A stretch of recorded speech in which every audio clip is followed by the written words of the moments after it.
নমস্কার বন্ধুরা, মীরার বাহারি রান্নায় আপনাদের স্বাগত। বন্ধুরা, দোলমা তো অনেক খেয়েছেন, এবার গাঠি কচুর দোলমা খেয়ে দেখুন। প্রসেসটা একটু লেংদি, আপনারা একটু ধৈর্য ধরে দেখবেন আশা করছি। কচুগুলোকে আগে ছাড়িয়ে নিচ্ছি।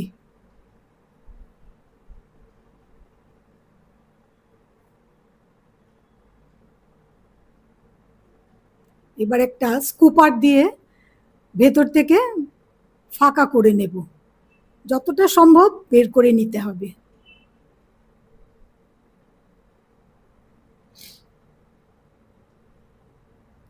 এবার বাটিটার মধ্যে আমি ফ্রিজের ঠান্ডা জল রেখেছি আর একটু নুন দিয়ে রেখেছি। সবগুলো ছাড়ানো হয়ে গেলে, বের করা হয়ে গেলে এর মধ্যে আমি ভিজিয়ে রাখবো। এবার আমি একটা ভাজা মশলার গুঁড়ো তৈরি করে নেব।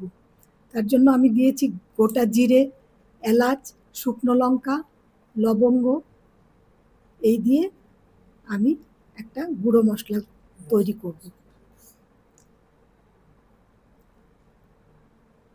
এবার কড়াই বসিয়ে দিলাম।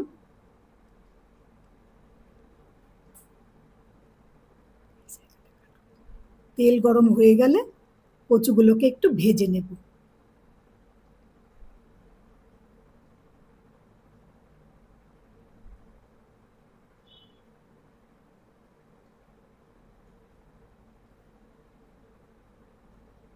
একটু ঢাকা দিয়ে দিচ্ছি, একটু সেদ্ধ হবে।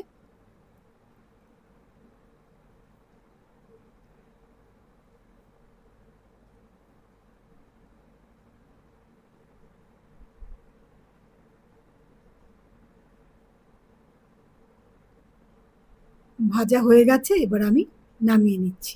এগুলোকে আবার ভাজা করব পরে। এবার আমি কড়াইশুঁটির পুরটা তৈরি করে নিব। কড়াইশুঁটিগুলোকে আমি সেদ্ধ করে নিয়েছিলাম, সেদ্ধ করে কাঁচা লঙ্কা দিয়ে বেটে নিয়েছি।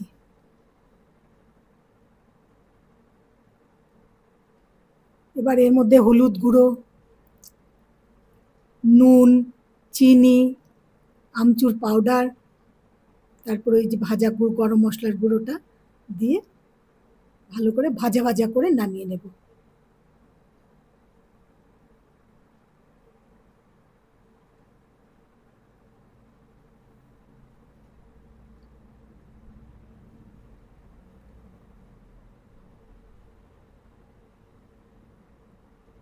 পুরটা রেডি হয়ে গেছে।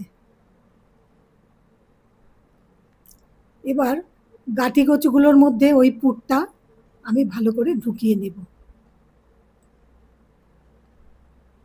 সবগুলোর মধ্যে ঢুকিয়ে আমি রেডি করে নেব।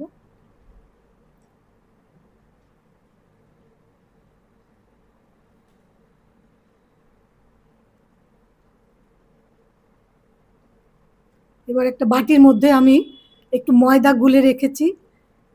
ওই ময়দার গোলাটা খোলা জায়গাটার মধ্যে দিয়ে উপর করে ভেজে নেব সবগুলো।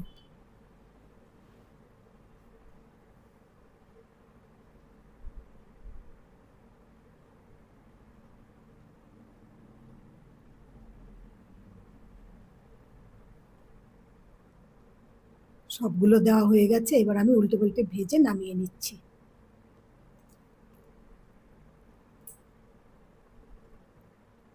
এবার আমি গ্রেভিটা তৈরি করব। এর জন্য গোটা জিরে, তেজপাতা ফোড়ন দিয়ে দিলাম।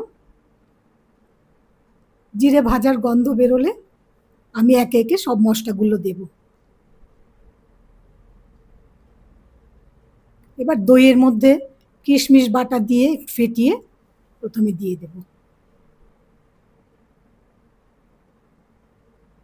এই সময় আঁচটা একটু কমানো থাকবে। লঙ্কার গুঁড়ো, হলুদ গুঁড়ো, জিরে গুঁড়ো, ধনে গুঁড়ো, আদা বাটা সব মশলা দিয়ে ভালো করে কষাতে হবে।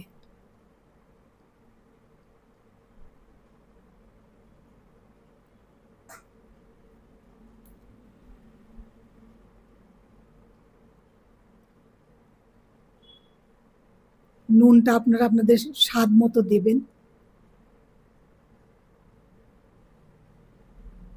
এই সময় একটু আমি গরম মশলার গুঁড়ো দিয়েছি, দিয়ে অল্প অল্প জল দিয়ে মশলাটাকে ভালো করে কষিয়ে নিচ্ছি।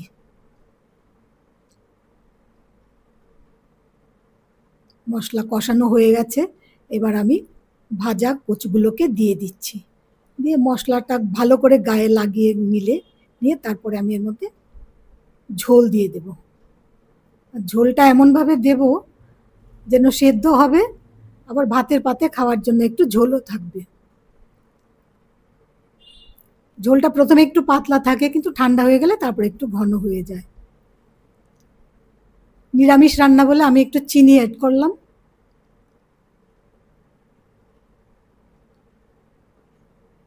একটু ঢাকা দিয়ে রাখছি।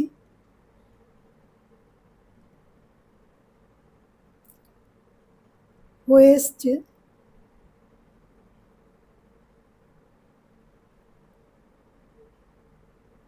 এবার একটু গরম মশলার গুঁড়ো আর ঘি দিয়ে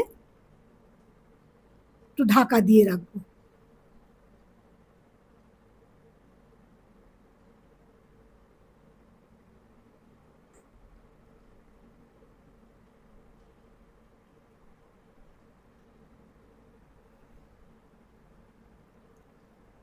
আপনাদের আমি এবার সার্ভ করে দেখাচ্ছি। রান্নাটা কমপ্লিট হয়ে গেছে।